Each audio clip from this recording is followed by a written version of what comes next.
कधी तुमच्या आयुष्यात असे लोक आले आहेत का जे नेहमी तुम्हाला खाली खेचतात? तुम्ही काहीही चांगलं केलं तरी ते म्हणतात तुझ्याकडून होणार नाही. नकारात्मक लोकांची एक सवय असते, ते स्वतः काहीही करत नाहीत पण दुसऱ्यांना थांबवायला मात्र नेहमी तयार असतात. तुम्ही एखादं स्वप्न पाहिलं तर ते म्हणतात हे खूप कठीण आहे. तुम्ही एखादा निर्णय घेतला तर ते म्हणतात लोक काय म्हणतील. अशा लोकांसोबत जास्त वेळ घालवला की हळूहळू आपणही स्वतःवर शंका घ्यायला लागतो.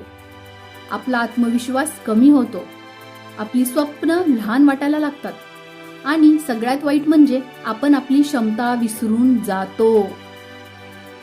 म्हणून कधी कधी नकारात्मक लोकांमध्ये राहण्यापेक्षा एकटं राहणं खूप चांगलं असतं.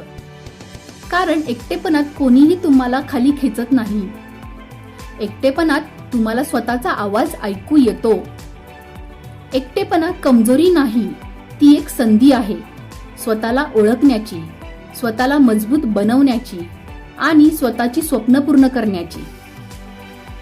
म्हणून लक्षात ठेवा, नकारात्मक लोकांसोबत राहून स्वतःला हरवण्यापेक्षा एकटं राहून स्वतःला घडवणं खूप चांगलं असतं. कारण कधी कधी एकटेपणातच आपण आपली खरी ताकद शोधून काढतो. असेच प्रेरणादायी विचार ऐकण्यासाठी चॅनलला सबस्क्राईब करा.